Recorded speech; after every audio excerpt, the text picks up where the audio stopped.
Nos ponemos de pie entonces. Y en nombre de Dios y de la patria se abre la sesión.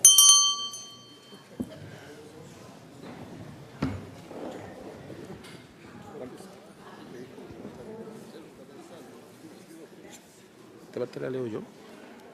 ¿Esa? Sí. Ya. El acta de la sesión número 1 que a disposición de los señores y señoras diputados y diputadas, y el señor secretario dará lectura a la cuenta.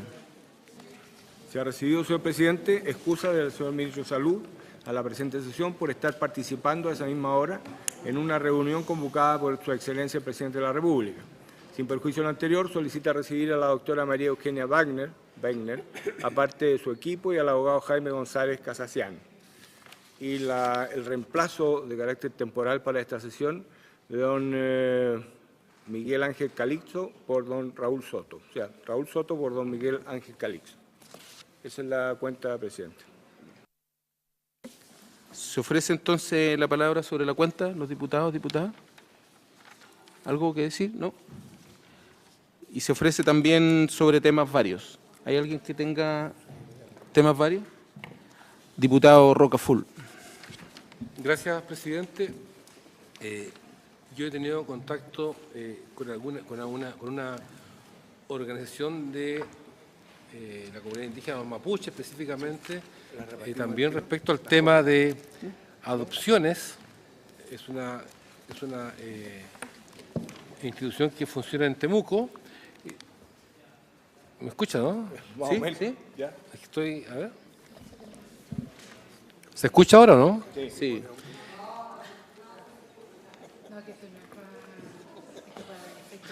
Ya, voy a tratar de hablarlo. No, ahí no hablo. Ya. Muchas gracias, presidente. A ver, resulta, yo tuve contacto con una institución de Temuco, o ellos se contactaron conmigo, ¿cierto?, de una agrupación de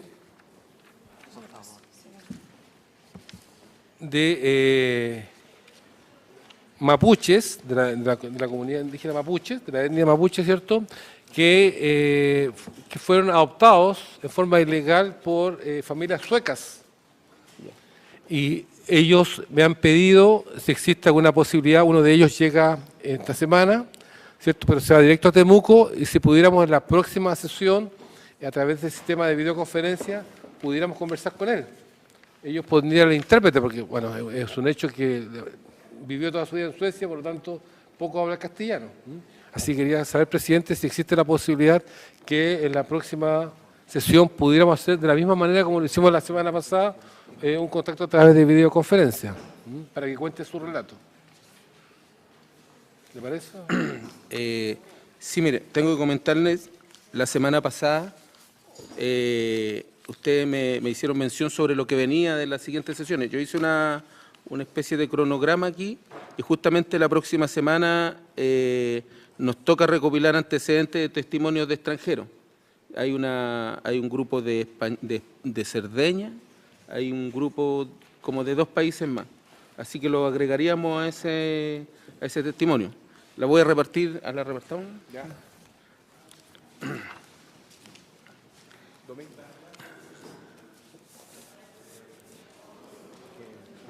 Si es que hay acuerdo, sí. ¿Hay acuerdo o no? ¿Sí? ¿Ah? Acuerdo. Entonces le da después los datos, diputado, al señor secretario. ¿Hay algún otro tema más sobre varios, no? ¿Alguien tiene otro tema sobre varios? ¿No? Ya. Avanzamos entonces. En esta sesión se ha invitado a representantes del Ministerio de Salud, que como decía el señor secretario, está la señora María Eugenia Wagner, jefa del departamento GES de redes de alta complejidad y líneas programáticas, y le acompañan don Jaime González, del gabinete del MinSal. ¿Y alguien más nombrado? ¿No? Ya, la matrona Solange Burgo. También está por el lado del Sename, que también íbamos a escuchar hoy día, la señora Susana Tonda, directora nacional del Servicio Nacional de Menores, y le acompaña la señora Viviana Petrix, que ha seguido la comisión, jefa del Departamento de Adopción, y Carolina Von Chapman, ¿también? Abogada. ¿Está aquí también? Sí. Y también teníamos como tercer exponente a la representante de la Fundación Nos Buscamos, la señora Constanza del Río, ¿está aquí? Sí, ya. Directora, e Ignacia Guzmán, socióloga, ya, de la agrupación Nos Buscamos. Y se supone que se tienen que encontrar presentes también.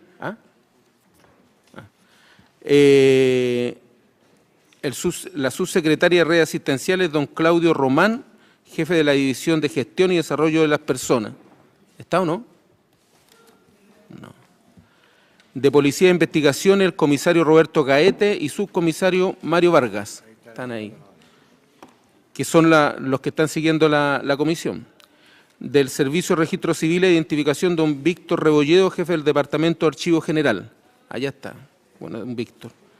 Y del Ministerio de Justicia y Derechos Humanos, disculpen, doña Danae Fuentes, abogada jefa del Departamento de Reinserción Social Juvenil, y Pedro Pacheco, abogado. ¿Están?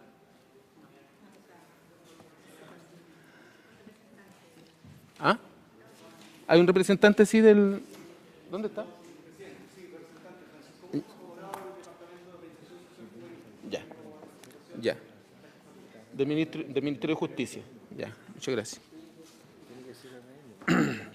Entonces, vamos a partir con la exposición del Ministerio de Salud. ¿Ya? Ustedes están al tanto más o menos de lo que se refiere esto. Aquí han expuesto una serie de casos de digámoslo, una especie de apropiación de niños, de personas a las cuales se le han apropiado sus niños o niñas, y después de eso han tenido dificultades con la búsqueda de información, de sus fichas clínicas, y la verdad es que sería importante que se refirieran a eso, a los protocolos que hay detrás de la muerte de una guagua, y de un niño, de una niña, y también creo que tienen información sobre los expedientes por los cuales lo habíamos oficiado cuando partió la comisión, ¿cierto? Ya. Entonces, tiene la palabra. ¿Cuál es su nombre? Presidente Jaime González, abogado del Gabinete del Ministro de Salud. Ya, tiene la palabra, entonces. Gracias, presidente. En primer lugar, agradecer la excusa y tener a bien recibida la excusa del señor Ministro de Salud, quien se encuentra en una actividad con el presidente, con su excelencia el Presidente de la República. En segundo lugar, manifestar toda la buena disposición que tiene el Ministerio de Salud para colaborar con esta comisión investigadora. Solamente hacer presente que las fichas clínicas son de carácter confidencial y nosotros las podremos aportar en la medida, tal como se ha conversado recientemente con la Secretaría, en una sesión destinada para el objeto de solicitar las fichas clínicas en el carácter de reservado secreto y nosotros remitirlas en el mismo carácter, dada la confidencialidad que tienen dichos documentos, sin perjuicio de lo cual cualquier interesado en su propia ficha clínica se puede acercar a los servicios de salud o a los hospitales y solicitarla directamente, pero como nosotros tenemos la buena disposición para colaborar con esta comisión, lo entregaremos en la medida que se cumpla con este requisito legal. En relación a los protocolos y a la normativa sobre la ficha clínica, se va a referir la doctora María Eugenia Wegner y la acompaña la matrona, la señora Solange Burgos, y también va a dar a conocer lo que estamos haciendo para recabar la información que por usted ha sido solicitada, sin perjuicio de que nosotros solicitamos que se respeten las formalidades legales pertinentes. Muchas gracias, presidente. ¿Cuál es su nombre? María Eugenia Wegner. María Eugenia, tiene la palabra. Nosotros, toda la normativa que vamos a hacer mención en esta presentación, la tenemos acá en este archivador, que le queremos hacer entrega, de que aquí viene toda la normativa de la cual nosotros nos vamos a hacer mención la PPT. No obstante, también se las podemos dejar en digital para poder... Ya. Eso sería ideal, sí, para que poderla compartir con todos los ellos. diputados y diputadas. Bueno, ahí está. Bueno, dentro de la normativa, empezamos con la normativa de fichas clínicas, ¿ya? Donde ustedes las normas consideradas en esto está que la ficha clínica pertenece al establecimiento de salud respectivo y la responsabilidad de dicho prestador, la reserva de su contenido. Por eso la solicitud que hacía don Jaime. No obstante, debe tenerse presente que la titularidad de los datos contenidos en la ficha clínica es del paciente. Por lo tanto, cualquier paciente puede acercarse a establecimiento y hacer solicitud de su ficha clínica, independiente si esta existiera o no existiera, el establecimiento tiene la obligación de hacer los esfuerzos por dar una respuesta. El plazo de conservación de la referida documentación de parte de estos establecimientos será de un mínimo de 15 años. Eso es lo que dice la normativa nuestra, que una ficha que pasa a pasivo, o sea que no hay movimiento del paciente por alguna prestación o algo, queda en condición de pasivo y esta ficha se debe resguardar 15 años. La ley 20.584 de la Ley de Derechos y Deberes de los Pacientes, que entra en vigencia el 1 de octubre del 2012, se consigna también ahí el detalle de sus artículos que dice esta ley. ¿Ya? Los artículos 12 y 13 habla de la reserva de la información contenida en la ficha clínica y que la ficha clínica es un instrumento obligatorio en el que se registra el conjunto de antecedentes relativos a las diferentes áreas relacionadas con la salud de las personas, ¿ya? Que tiene la finalidad de integrar la información necesaria en el proceso asistencial de cada paciente. Podrá configurarse de manera electrónica, ahí se consigna que también puede haber registro electrónico. Ahí. Puede haber registro electrónico en papel o en cualquier otro soporte, ¿ya? Siempre que los registros sean completos. ¿Ya? En este sentido está la integración de la ficha clínica, que hace un tiempo hasta para nosotros hemos estado trabajando en los servicios de que todo lo que tenga que ver con un paciente esté integrado en una ficha. ¿Y para qué? Para que se asegure el acceso oportuno, conservación y confidencialidad de los datos, así como la autenticidad de su contenido y de los cambios efectuados en ella. Toda información que surja, tanto de la ficha clínica como de los estudios y además de los documentos que se registran en procedimiento y tratamiento que fueron sometidas las personas. Esto quiere decir todos los exámenes, ya sea... Disculpe. Lo que pasa es de que para pedir, o sea, ellos dijeron que tenían la información, pero es información confidencial, por lo tanto se puede entregar a la comisión siempre y cuando se haga una sesión secreta, ¿ya? Para solicitar esa sesión secreta se necesita el quórum de 9 diputados que justamente está ahora. Entonces lo que necesitamos definir, porque en un principio el oficio era saber si existían nada más. Nosotros no queríamos el contenido, ¿se recuerdan? Queríamos saber si existían, porque si existen, entonces puede ir el interesado a pedirla.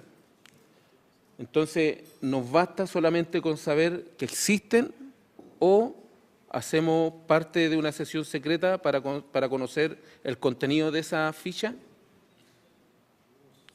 Yo creo de que con saber si existen o no existen, a nosotros nos basta.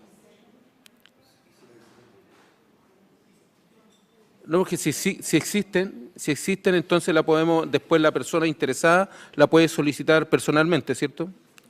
Entonces, ¿para qué vamos a conocer el contenido si nosotros queremos saber si existen? El problema es que hasta el momento esas fichas estaban negadas. La gente fue a buscarla y le dijeron, toda esa gente, todo ese listado es de negación de ficha.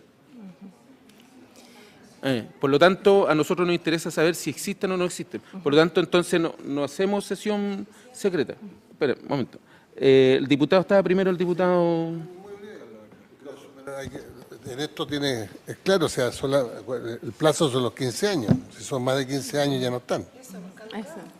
No, pero es que después veamos qué es lo que pasa con eso. O sea, pudiese no estar. Lo más probable es que lo que sí podríamos nosotros tener son los registros en libros del nacimiento, por ejemplo. Eso podríamos rescatar. Y eso es lo que necesitamos esa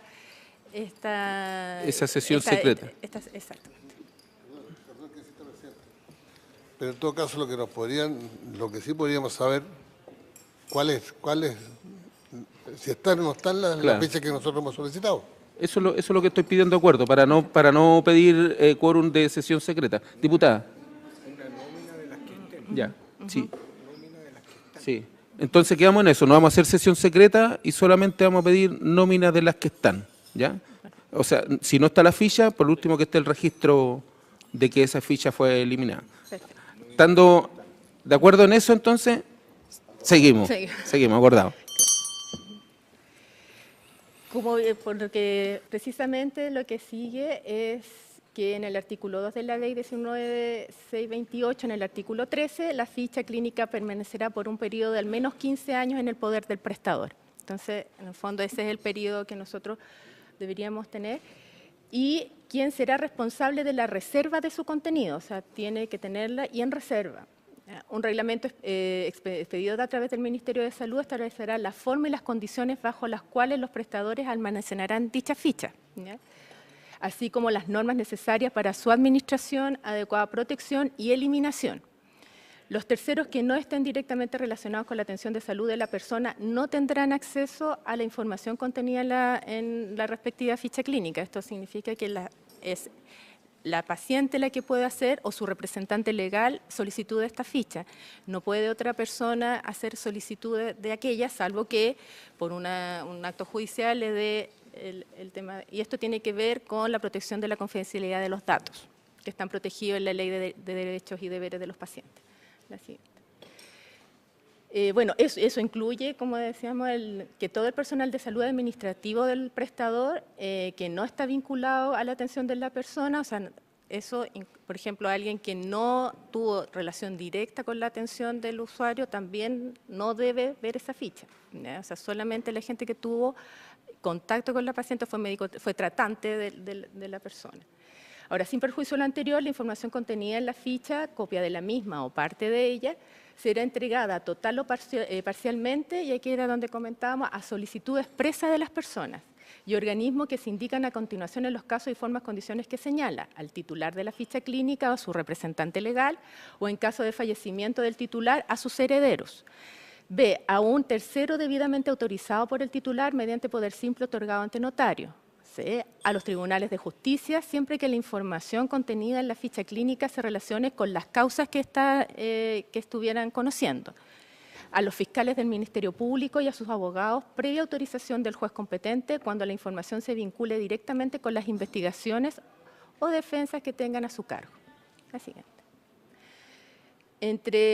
Eso era respecto de ficha clínica, ¿no? Toda la normativa que hay y que hemos entregado ya más en detalle para poder acceder a ella. De acuerdo a los otros documentos ministeriales que vamos a hacer referencia sobre partos, nacimientos, identificación del recién nacido y defunciones, datan desde el año 2000.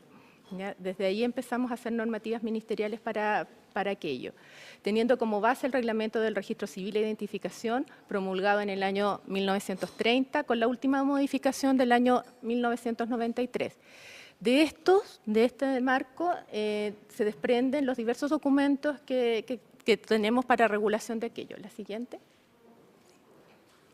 Tenemos la norma 86, que es la norma de procedimientos para el registro de defunciones fetales y de recién nacidos del año 2006. Norma 100, que es la norma y procedimientos para el registro de auditorías de las muertes maternas, fetales e infantiles del año 2012. El manual de procedimientos para la atención del recién nacido en el periodo inmediato y puerperio del año 2013. La norma 160, que es la norma y procedimiento para el registro de formulario comprobante de atención de parto con nacido vivo, esto es del 2013. Norma general 194 para la atención integral del recién nacido en la unidad de puerperio de los servicios de obstetricia y ginecología del 2017. Orientación técnica para la atención integral de mujeres que presentan un aborto u otras pérdidas reproductivas del año 2011. Y circular 051, que son las disposiciones y recomendaciones referidas a la conservación, transferencia y eliminación de documentos del año 2009. La siguiente. A modo de hacer qué es lo que lleva qué es lo que incluye cada documento manual, tenemos el manual de procedimientos para la atención del recién nacido en el periodo inmediato del hiperpuero de los servicios de obstetricia y ginecología del año 2013, donde una cápita es la identificación del recién nacido. El objetivo es identificar al recién nacido desde el momento de nacimiento con los datos de su madre para asegurar la identificación correcta, prevenir la ocurrencia de errores en la atención, asegurando una identificación correcta responsable de su ejecución. Y el procedimiento es que el matrón o la matrona a cargo de la sala de atención inmediata debe ser el responsable de llenar los datos en el brazalete de identificación y verificarlos previo a su instalación al recién nacido. El brazalete se coloca en la muñeca de la extremidad superior izquierda, en sala de parto o en pabellón. Deberá especificar al menos el nombre completo de la madre, la fecha y la hora de nacimiento y el sexo. La siguiente. La matrona o matrón de partos o pabellón al momento del nacimiento confecciona un segundo brazalete que es opcional, que debe incluir datos de la ficha clínica y carnet de identidad de la madre, nombre completo de la madre, fecha, hora de nacimiento y sexo del recién nacido. En caso de embarazos múltiples se debe confeccionar el número de brazaletes que sea necesario, 2, 3 o más, dependiendo de cuántos niños hayan nacido. Y la postura del brazalete de identificación. El brazalete debe colocarse inmediatamente después del nacimiento, antes de retirar al recién nacido de la sala de partos o de pabellón. El brazalete debe colocarse en la extremidad superior izquierda. El matrón o matrona debe leer el brazalete de identificación completo a la madre, verificando la información. E informarle a la madre que el recién nacido debe permanecer con brazalete durante toda la hospitalización y también debe ir el sexo del recién nacido.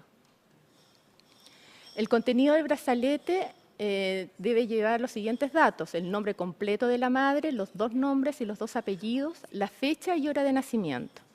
En la identificación del recién nacido que cumple con condiciones para apego, el matrón o matrona debe, en la atención inmediata, realizar la identificación del recién nacido sano mediante la colocación del brazalete en la muñeca en la parte superior izquierda, previa lectura de los datos que contiene a su madre y a su padre o familiar. ¿Ya? El apego es cuando le ponen al bebé para que haga su... Entonces tiene que esto ser previo, el brazalete, a esta sesión de apego. La identificación del recién nacido que no cumple con condiciones para apego, que requieren maniobras de reanimación, o recién nacidos con meconio y no vigoroso, o recién nacidos menores de 34 semanas, todo recién nacido debe ser inmediatamente identificado. Si son estabilizados y están en condiciones de ir con su madre, la matrona del recién nacido inmediato colocará el brazalete en la muñeca de la extremidad superior izquierda en presencia de algún familiar significativo. Esto puede ser el padre que está ahí, la madre o quien haya podido ingresar al parto. Algunas consideraciones para aquello es: el brazalete de identificación debe ser escrita con letra clara y legible. Todo recién nacido debe salir de la sala de partos o pabellón quirúrgico identificado. Lo básico es que se identifique con la identidad de la madre y esté disponible antes del nacimiento. La identificación debe permanecer en los recién nacidos que fallecen, mortinatos o mortineonatos. Colocar un segundo brazalete con la fecha y hora del fallecimiento, según protocolo de cada establecimiento. Digitalizado con nombre y RUT de la madre, se debe confeccionar al ingreso de la madre a maternidad en conjunto con el brazalete materno. Debe pegarse en la ficha para ser puesto en pabellón inmediatamente después del nacimiento.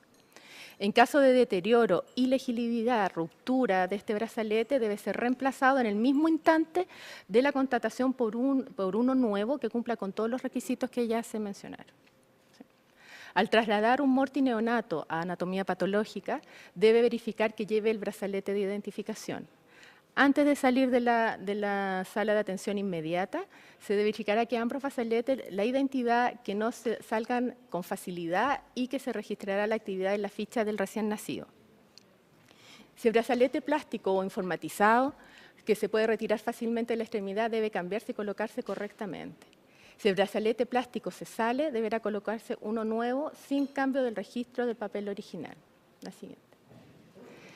Ahora, cuando tiene lugar un nacimiento en los términos del artículo 74 del Código Civil chileno, se aplica lo dispuesto ante la muerte de cualquier persona independiente del tiempo que haya sobrevivido. Esto significa que es aplicable el artículo 147 y 148 del Código Sanitario y lo señalado en el decreto 240 de 1983, que es el reglamento del libro 9 del Código Sanitario, es decir, los cadáveres de personas fallecidas en establecimientos hospitalarios públicos o privados que se encuentran en establecimientos del servicio médico legal que no fuesen reclamados dentro del plazo de 24 horas podrán ser destinados a estudios o investigación científica y sus órganos y tejidos destinados a la elaboración de productos terapéuticos y a la realización de injertos. A su vez podrán ser destinados a los mismos fines cuando el cónyuge o la falta de Presidente, Tiene la palabra. lo que pasa es que esto es lo que se hace hoy día. Y a nosotros no nos interesa lo que se hace hoy día. Lo que nos interesa es lo que se hacía hace 20, 30 años atrás. Porque esto no nos da ninguna pista ni ninguna idea sobre los procedimientos antiguos. Entonces lo que nos interesa a nosotros era cuáles eran los procedimientos antiguos. Porque esto es lo que se hace hoy día. No estamos investigando esto. Del 2000 en adelante. Y Así tiene que yo lo- pediría...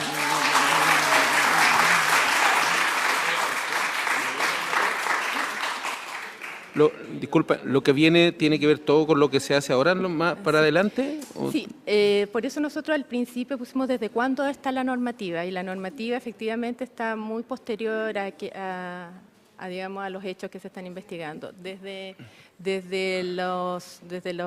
que empezaron los casos no hay normativa desde el Ministerio, solamente la que estábamos revisando ahora. Ujú. Disculpa, pero diputado, Sí. diputada... Gracias, presidente. Sí, yo comparto lo que dice el diputado Naranjo. En realidad, esto nos sirve para saber qué es lo que sucede en la actualidad y por lo demás, porque a partir del año 2000, entonces, las personas que ya han expuesto en esta comisión son personas que han contado historia que es desde los años 1960, 1970, entonces, no sé si esto en realidad nos sirva como para llevar lo que estamos haciendo hoy día adelante. Claro. Por favor, pido silencio en la sala. Para terminar, entiendo que esta comisión tiene una duración de 90 días y ya llevamos, no sé, cerca de un mes en esto. Entonces, a lo mejor tampoco vamos a alcanzar en 90 días. Yo creo que hay que estudiar la posibilidad de pedir prórroga para continuar con esta comisión quizá un poco más de tiempo. Claro. Antes que nada, en su exposición tiene algo sobre lo que pasaba antes, porque en realidad eso es lo que estamos tratando de indagar, qué era lo que pasó cuando sucedieron estos casos, y todos estos casos sucedieron antes del 2000. Exacto. Nosotros lo que trajimos fue la normativa vigente, desde que existe normativa, que en el fondo es lo que de antes no hay normativa, y lo que hemos hecho ahora es, digamos, hacer el levantamiento de información a los servicios de salud. De los 28 servicios nos han reportado información general sobre la tenencia de protocolos y si contaban o no con registro en la materia consultada en esos tiempos, se habían algún tipo de protocolos internos, pero no habían, digamos, protocolos ministeriales. ¿Ya? Eso es lo que estábamos haciendo, la revisión de los 29 servicios, de los establecimientos que contaban con algún tipo de, cuando acaecieron estos hechos. ¿Ya? Y muchos de los servicios, cuando preguntamos por si existían o no existían las fichas, nos comentaban por eso necesitamos hacer un análisis ficha a ficha, que muchos reportaban cambios de edificios, establecimientos nuevos o siniestros como incendios o inundaciones donde se habían perdido muchas de estas fichas. Uh-huh. Entonces ahí es donde necesitamos lo que hacía mención de Jaime González del área jurídica, que necesitamos saber de cuántos son los que podríamos rescatar de fichas una a una y cuántos no, dado todas estas condiciones adversas que en el fondo, además que la normativa solamente les obliga a guardar fichas durante 15 años. Uh-huh. ¿Y qué pasa después de los 15 años? Se tienen que eliminar. Hay todo un protocolo de eliminación que tienen que tomar estas fichas y asegurar que se eliminen de manera que no estén en basura, por ejemplo, datos que se puedan recibir y todo. Pero ellos están dados a poder eliminar estas fichas. ¿Y cuando se elimina esa información, sí queda respaldada en algún lado? Debe quedar registro de lo que se eliminó. Ya. Debe quedar registro de cuáles fichas fueron las eliminadas. ¿Y ahí, qué es lo que aparece en esa ficha? Aparece básicamente los datos de la ficha que se dio, pero no el contenido de la ficha. O sea, son listados de fichas eliminadas. Pero, por ejemplo, ¿qué dato? El root, el nombre, y eso nos podría, digamos... El root, el nombre y el hijo, si es que tuvo hijo, ¿no? El tema del hijo, cuando hay un nacimiento, el hijo al no tener root pasa a ser, digamos, toda su evolución está en la ficha de la madre. Por lo tanto, solamente cuando el niño ya se ha inscrito en el registro civil, él ya tiene una ficha clínica. Por lo tanto, si estos casos fueron partos, asumimos que los datos del niño están en la ficha de la madre. No están en la no hay una ficha especial del niño. Pero dice ahí de que fue un parto, aparece eso en el libro. O sea, dice por lo menos por qué estuvo la persona ahí en el hospital. No necesariamente. No necesariamente. No, porque o sea, si estuvo por apéndice o porque se quebró un pie, no salen datos clínicos, solamente es datos del que existió la ficha, básicamente. Ni en qué unidad estuvo tampoco. No está igual. Sí. Sí, porque cuando lo que usted está pidiendo, señor presidente, eso aparece después en la normativa de ley de derechos y deberes. Ahí tiene que haber un aspecto, pero antes la verdad que no existía normativa de qué es lo que contenía la ficha, cuántas veces estuvo hospitalizada, por qué razones, y que en el fondo eso nos daría algún par más de luces. Diputada Catalina. Sí, solo consultar, ya sabemos que antes no hay información, pero ¿cuál es el criterio que se tiene a la vista para determinar que son 15 años? ¿Por qué se elige esa cantidad de tiempo? A mí me parece que puede ser un tiempo muy acotado para efectos de tener respaldo a la ficha, y si no queda algún respaldo que sea digital de esas fichas clínicas.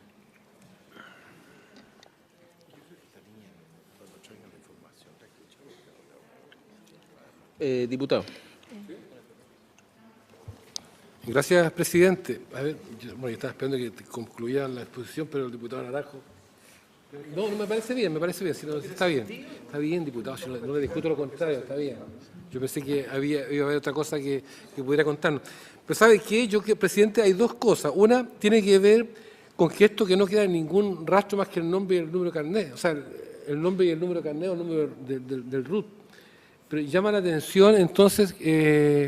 yo hace pocos días atrás, o hace un par de meses, me habían dicho, me tocó justamente ayudar a una persona respecto a su antecedente y encontramos en el hospital de Arica la ficha, se llama un carnet de alta, medicina curativa, salía, y estaba toda la carpeta. Entonces, estaba el tratamiento que se le había hecho a la persona en ese momento del año 60 y tanto. Estamos hablando de hace ya más de 50 años. Por lo tanto, deben existir cosas, y si no, los otros se llevarían a cabo todas las investigaciones de crímenes hoy día que tan claramente hemos sabido, ¿cierto?, donde se investiga su ficha clínica. Y lo otro, directamente, que es el tema que nos convoca en esta comisión, tiene que ver cuáles son los antecedentes que tiene hoy día el Ministerio de Salud respecto a las opciones ilegales que se han realizado o las denuncias que se han hecho, y cuál es la disposición para poder responder a las personas que andan buscando a sus hijos, a sus hijas, hace ya un montón de años. Ese es el tema, creo, en concreto, presidente, que deberíamos enfocarnos. Otra pregunta. Entonces, ¿usted no sabe si tienen información de antes o no? Porque las fichas que les pedimos son todas antiguas. Entonces, si querían una sesión secreta para eso y no había información... ¿No tenía sentido? O sea, o más bien dicho, ¿nos puede asegurar o realmente no está segura de que tienen o no tienen información? Y si no está segura, le podemos dar plazo y podemos... escucharlo la próxima semana con la información que tenían de las fichas que le solicitamos en el oficio y tratar de recopilar información de la que realmente no necesitamos nosotros, que es de antes del 2000.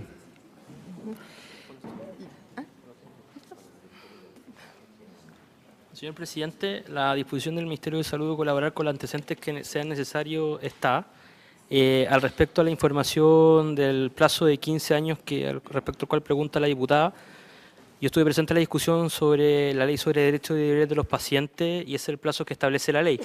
Se discutió mucho sobre el plazo porque tenía que ver con los costos y con la uniformidad que tiene que haber respecto a la ficha clínica y los requisitos mínimos, porque incluso las fichas clínicas que están en los consultorios de salud no se comunican actualmente con las fichas clínicas que están en los hospitales, y significa todo un trabajo adicional que hoy día está haciendo el Ministerio de Salud para homogeneizarla y subirla a una red y una plataforma, que es lo que se está haciendo a través del hospital digital.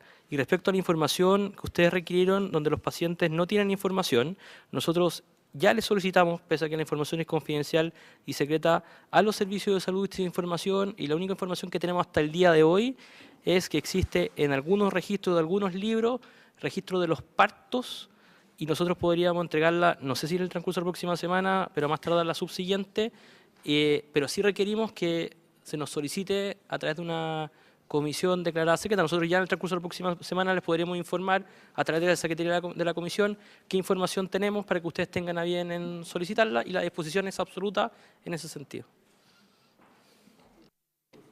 Claro, es que eso es lo que necesitamos saber, pues. Si no el contenido, necesitamos saber si existe o no existe. Y si existe, los interesados podrán pedir la información específica sin necesidad de hacer una sesión secreta ni nada de eso. Lo que queremos, aquí, lo que yo todavía no entiendo, o sea, está completamente segura de que antes no había ni un protocolo en ni un hospital, que no hay, no sé, que no guardaban registro de ni un nacimiento, o sea, de que esos libros que dice que existían de respaldo solamente sale el nombre, el RUT. Está completamente segura, porque si está completamente segura, entonces no tenemos nada que seguir investigando aquí, y decimos de que igual es complejo, po. Lo que yo comenzaba era que ellos podían haber tenido protocolos locales, pero nada que nosotros desde el Ministerio hiciéramos exigible que esos protocolos existieran. Ya, o sea, la normativa, como ustedes ven, nace desde el año 2000, 2013 en adelante, por lo tanto, nosotros no podemos hacer exigible que esos protocolos hubiesen existido. Lo que nosotros podemos hacer, dada la solicitud, es que podamos hacer exigible que nos den esos protocolos si existieron en ese periodo, y además poder ir a mirar. Una de las cosas que podemos recuperar, si bien es cierto, algunas fichas nos están diciendo que pueden estar siniestradas, es ir a mirar los libros de partos, ¿ya? Donde ahí sí pueden haber registro, y eso pueden sacar de alguna manera la información que por normativa no están obligados a tener. Ese es como la limitante que tenemos, de no poder hacer exigible que eso lo tengan por la antigüedad de los casos. Entonces, una es poder ir a ver si efectivamente tenían estos protocolos, en alguna hacer esto, y ir a mirar esos libros, y lo otro, si es que existieran estas fichas, o que por muy siniestradas que estuvieran mojadas o lo que sea, poder hacer alguna recuperación y restauración de aquellas. Para eso necesitamos esta autorización. Porque nosotros, como ven en la normativa, no podemos ir como ministerio a pedir esta información, salvo que usted nos den esa salvedad y nosotros poder exigirlo. Y tratar de reconstruir. A lo mejor no vamos a tener todos los casos que están siendo investigados, pero a lo menos tratar de recuperar alguna cosa, pero que nosotros podamos sancionar porque no lo tienen, que podamos definir, me lo tienen que dar sí o sí, no tenemos marco legal para ese periodo. Eso es lo que estamos comentando. Diputado. No, pero eso lo entendemos.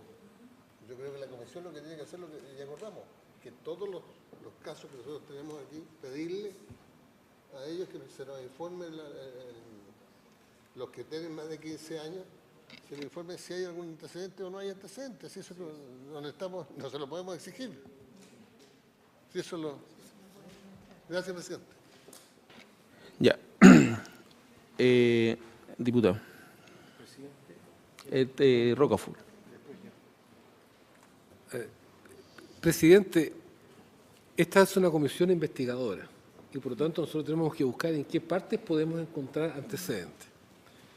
El tema de las adopciones ilegales o forzosas no es un antecedente nuevo, eso es algo que viene ocurriendo hace bastante tiempo y que a través de diferentes reuniones y encuentros se sabe de esto. La pregunta directa, presidente, es que después de los 15 años, porque hace 15 años o hace poco hay una nueva normativa, hay un protocolo, si anteriormente se tienen antecedentes, si el Ministerio de Salud en algún momento tuvo alguna iniciativa respecto a esto, este año, hace 5 años, hace 10 años atrás, respecto a poder recuperar ciertas cosas que se dieron con algún tipo de irregularidad. Si lo tiene o no, y si está dispuesto a hacerlo o puede hacerlo, tiene un antecedente para hacerlo. Y lo otro, luego de este protocolo impuesto, han existido adopciones o tienen antecedentes.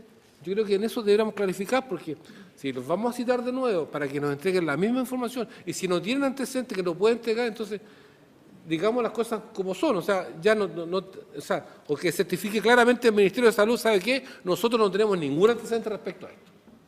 Si nos logra el ministro certificar esto, pues ahí cerramos la puerta. Pero que nos diga, no está. ¿Iba a decir algo? No, presidente, es que de verdad yo estoy súper sorprendido con lo que usted está diciendo, de que no haya registro, porque fíjese usted, le voy a poner ejemplos, uno va a una parroquia cualquiera y puede pedir su certificado de bautizo. Y lo tiene la parroquia, y tiene guardados los libros, y tiene a cualquier parroquia. Usted puede ir a la parroquia donde le dijeron a su papá que la bautizaron, si es que la bautizaron, por poner un ejemplo, y usted va a esa parroquia y el curita párroco ahí va a registrar los libros y le pasa el certificado de bautizo. Entonces que usted nos diga de que no hay información. Lo que yo estoy diciendo... Es que me parece sorprendente. Lo que yo estoy diciendo es que nosotros no podemos hacer exigir, por ejemplo, ahora con esta normativa, si el caso hubiese pasado, yo puedo exigirle a un servicio que lo tiene que tener y lo tiene que tener de tal forma y tal. Lo que estamos diciendo es que anterior a esta normativa, nosotros no hacemos exigible esto, que puede existir, por supuesto, pero puede existir solamente en los libros en estos libros de registro de parto, o pueden existir algunas fichas que estén en alguna parte que en el fondo no eliminaron dependiendo de la normativa de los 15 años, que pueden existir sin, digamos, con alguna que por inundaciones esté en mal estado. Ahora, esa acción es la que nosotros estamos pidiendo que ustedes nos den digamos, la facultad, porque no tenemos facultad, dada la legislación actual, de hacerlo como ministerio. O sea, lo puede hacer persona uno a uno. Ya. Entonces, No, eso es lo que estamos pidiendo para poder nosotros Discúlpame. hacer. Mira. Ahora, en ese escenario es probable que a lo mejor podamos lograr algunos datos, quizás no toda la completitud de todos los casos, pero sí al menos poder ir reconstruyendo algo.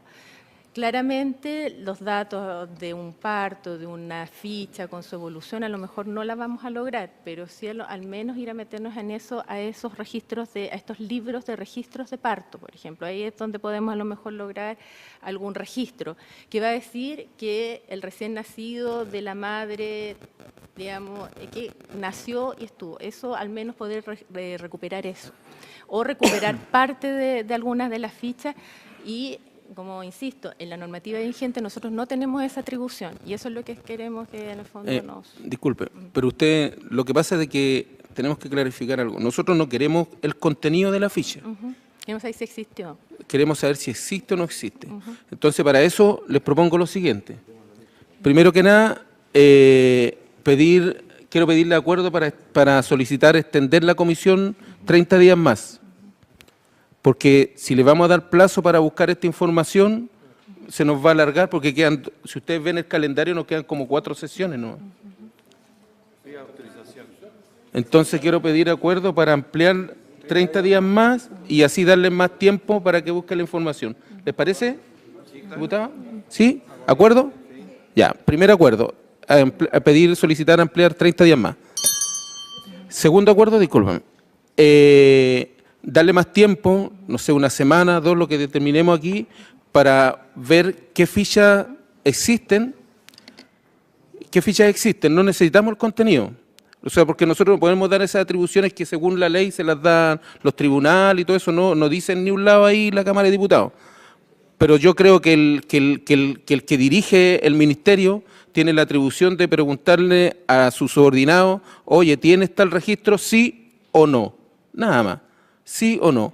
Y eso es lo primero, preguntar si existen los registros y preguntarles también si tenían protocolo antes del 2000, en los 70, en los 80. Necesitamos saber si los hospitales tenían eso. Eso, darle el tiempo para que consigan esa información y además citar a los directores de los hospitales involucrados con la recopilación de la información que necesitamos. ¿Les parece? Habíamos hablado también la semana anterior, la sesión anterior, de invitar a los directores y dijimos, pero va a venir el ministerio supone que maneja toda la información y claramente no la maneja, por lo tanto retomemos ese acuerdo e invitamos a la próxima sesión a todos los directores involucrados del listado que oficiamos para que nos traigan la información si existen o no existen esas fichas y si tenían o no tenían protocolo, cuándo moría un niño, cuándo nacía, y todo. ¿Lo citamos o lo invitamos? Lo citamos, Citado. por favor. ¿Les parece esos acuerdos sí hasta el momento? ¿Ya? No, tiene que ver con esto porque no remitirnos exclusivamente a la ficha, porque si no va a ser muy simple decir no está la ficha y listo, se tira para afuera. Entonces yo lo ampliaría a decir la ficha u otro antecedente que haya constancia del registro de un nacimiento. La ficha u otro antecedente. Sí, o Pero que básicamente quede es en el el oficio, parto porque si no van a decir no está la ficha. ¿Le parece? ¿Acuerdo? Ya. ¿Acordado todo eso entonces, secretario? No sé si tienen algo más que decir, No, solamente porque que- esta información, como es la normativa actual, la vamos a tener nosotros y nos va a servir al final para las conclusiones, para no proponer lo que ya existe, Exacto. pero como historia para atrás, para la investigación, realmente no nos aporta. Así que no sé si tienen algo más que decir al respecto. Eso solamente. Y nosotros solamente decir que tenemos todas las voluntades de poder recuperar la historia, ya sea parcial o solamente los registros de parto o lo que sea, en el fondo, un hito de que ese parto existió y que y que se asoció. Entonces ahí básicamente nuestra mirada está enfocada en los registros de parto, en los libros de registros de parto. Okay. Y como insisto, nosotros no tenemos atribuciones desde el Ministerio para poder asumir eso, porque están reducidas ustedes vieron, quienes sí pueden exigir esos datos. Entonces, teniendo esa salvedad, nosotros podemos pedir lo que exista y tratar de reconstituir la historia de estos casos y poder decir que efectivamente el parto existió. A lo mejor no vamos a tener todos los datos clínicos que se requieren en una investigación, pero a lo menos decir que sí existió ese parto con esa madre y que tuvo un recién nacido. Vamos a volver a hacer entonces el oficio con esa información, ¿sí? Diputada. Presidente, yo quisiera hacer algunas preguntas Ya. al Servicio de Salud, porque nosotros acá nos hemos reunido algunos, yo creo que a lo mejor todos, con las personas que hoy día están acá, que son las que nos han buscado a nosotros para poder llevar este tema hacia adelante. Y hay una serie de preguntas que las inquietan a ellas, a las que hoy día están en busca de estas respuestas. Entonces, yo las voy a leer para que la comisión las escuche, se las voy a entregar a ustedes para que ojalá las puedan responder, no sé si hoy día o las puedan traer en la próxima sesión con cada respuesta. ¿Cuál es el protocolo de entrega de nacidos y fallecidos dentro de los 7 días siguientes? Disculpe, diputada. Si es sobre caso antes del 2000, nos van a decir que no hay nada. Claro, pero igual sería bueno saber hoy día en la actualidad Lo de ahora, lo que están exponiendo. desde dónde, claro, desde la normativa, porque ya sabemos que desde antes no vamos a tener ninguna respuesta. Lo que pasa es de que, disculpe, bueno, va a leer las preguntas, o sea, para dejárselas planteadas, se pero las en realidad... se las entrego para que ustedes las lleven. Claro. En el fondo quería que la comisión las escuchara, pero... Sí, o sea, pero escuchar las preguntas, porque para no alargar más No, la no, solo sesión las de preguntas. una información que en estos momentos no nos aporta y necesitamos que exponga el Sename, ¿ah? Así que... Presidente, si usted me permite sobre lo mismo. Yo, estas preguntas, que yo también las tengo aquí, yo las mandaría como un oficio de la Comisión Mejora al Ministerio de Salud y que nos contesten estas preguntas a través de un oficio. ¿También? Más que hoy día. ¿Le parece? ¿De acuerdo? Ya. Muchas gracias entonces por venir, por su exposición, y dejamos ahora a la señora Susana Tonda, directora del Servicio Nacional de Menores, y a la señora Viviana Petrix con Carolina von Chakman. Carolina está por allá. Buenas tardes, señor presidente, muchas gracias. Disculpe un poquito, tienen presentación, ¿cierto? Sí, la van a poner mientras yo lo saludo. ¿Le podemos pedir, por favor, de que le den espacio a la... ¿Necesita que pase la abogada? Pero se puede sentar. Ya. La silla. Carolina. Ya. Tiene la palabra. Quisiera saludar por su intermedio a todos los señores y señoras diputados y por supuesto que a todas las personas que nos acompañan aquí en la sala. Lo primero que quisiera decir es que lamento profundamente lo que están pasando y lo que han pasado durante muchos años, todas las personas que están en la sala, parte importante de las personas que están en la sala, aquellas que han prestado sus testimonios, que de verdad han pasado periodos tremendamente dolorosos por lo que están pasando. Esta comisión se constituyó con la idea de ayudarlos a encontrar información, a saber sus orígenes y la verdad es que yo represento hoy el Servicio Nacional de Menores, que vamos a ver en algunas etapas, no los ha ayudado lo suficiente, digamos, así que por lo tanto lamento profundamente y pido las disculpas del caso, independiente que vamos a conversar hacia adelante sobre qué ha pasado y qué no ha pasado en todos estos años, que han sido décadas, que efectivamente están buscando el tema. Ustedes lo han señalado en las diversas sesiones anteriores, que claramente empatizan con su dolor y por lo tanto yo quiero decir que nosotros también. O sea, eso es en términos generales. Lo primero que yo creo que plantear es que el Servicio Nacional de Menores, a partir de una determinada fecha, vamos a ver cuál es ella, está encargado de llevar adelante los procesos de adopción. Y que por adopción entendemos claramente, después vamos a ver las fechas, efectivamente, digamos, pero por adopción entendemos que es una medida de restitución de derechos, que tiene por objeto velar por el interés superior del niño y amparar su derecho a vivir y a desarrollarse en el seno de una familia que le brinde el efecto y le procure los cuidados tendientes a satisfacer sus necesidades espirituales, materiales, cuando ello no lo pueda ser proporcionado por su familia de origen. Confiere al adoptado el estado civil de hijo. Ello está en la Ley 19.620, que es la que actualmente nos rige y que rige desde el año 99. No obstante ello, es interesante, tal como ustedes lo han visto, pero aquí hay un pequeño resumen para que quede en acta, la evolución legislativa de la adopción en Chile, que de alguna manera uno podría como determinar que hay tres grandes periodos. El primer periodo es anterior al año 88, en el cual la primera ley de adopción se dicta en el año 34, que introduce la adopción clásico-contractual, que otorgaba al hijo la calidad de hijo adoptado sin romper el vínculo de origen, por lo que no se sujetaba a reserva. O sea, efectivamente la información seguía existiendo en la línea y los actores involucrados ahí eran solamente los tribunales civiles y las notarías. O sea, eso es lo que sucedía en esa época. También en esa misma época está la Ley 7.613 del año 43, que sustituye la anterior, mejora la estructura y la técnica de la ley anterior, manteniendo la misma figura que hemos conversado antes. Por lo tanto, está dentro del mismo periodo. En el año 65 nace la Ley 16.346, que sí incorpora la legitimización adoptiva, que constituía el estado civil de hijo, rompiendo el vínculo de origen. Recién ahí, en el año 65, se rompe el vínculo de origen y establece el principio de secreto de la adopción, lo cual es muy relevante para lo que estamos conversando, porque conforme al cual la ley ordena la destrucción de todos los antecedentes que pudieran vincular al adoptado con su filiación de origen, haciendo prácticamente imposible buscar sus antecedentes de orígenes, a no ser que se hayan permanecido en algún lugar, pero o sea, si cumplían la ley, los deberían haber destruido. O sea, eso es en términos generales hasta esa fecha. Los actores involucrados ahí eran los tribunales de menores, el Servicio de Registro Civil e Identificación, y el marco administrativo, que aquí de alguna manera nos regulaba, era que estas leyes de adopción no entregaban ningún órgano de administración del Estado. Sí surgían muchas instituciones privadas que trabajaban el tema y que efectivamente trabajaban con distintas fórmulas, y se genera en esta época una creciente intervención de personas naturales que de una u otra manera participaban en los procesos de adopción como asistentes sociales, médicos, abogados, matronas, sacerdotes, entre otros.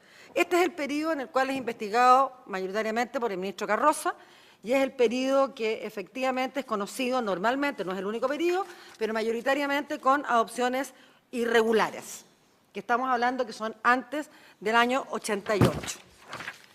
El segundo periodo lo podríamos describir que está entre el año 88 y el 99. El periodo que está en ese periodo, que es el 88 y el 99, la ley 18.703 del año 88 deroga la ley 16.346 y regula tres figuras en términos de la adopción. La adopción simple, que no constituía estado civil, terminando con la mayoría de edad del adoptado. Cuando terminaba con el adoptado, era una especie de medida de protección que duraba solo hasta los 18 años. La adopción plena, que constituía el estado civil rompiendo el vínculo de origen del adoptado, y aquí se cambia el principio de secreto por el de reserva. ¿Ya? O sea, eso es algo que de verdad fue una muy buena medida a partir de esa fecha, y los antecedentes quedan bajo la custodia del Servicio de Registro Civil.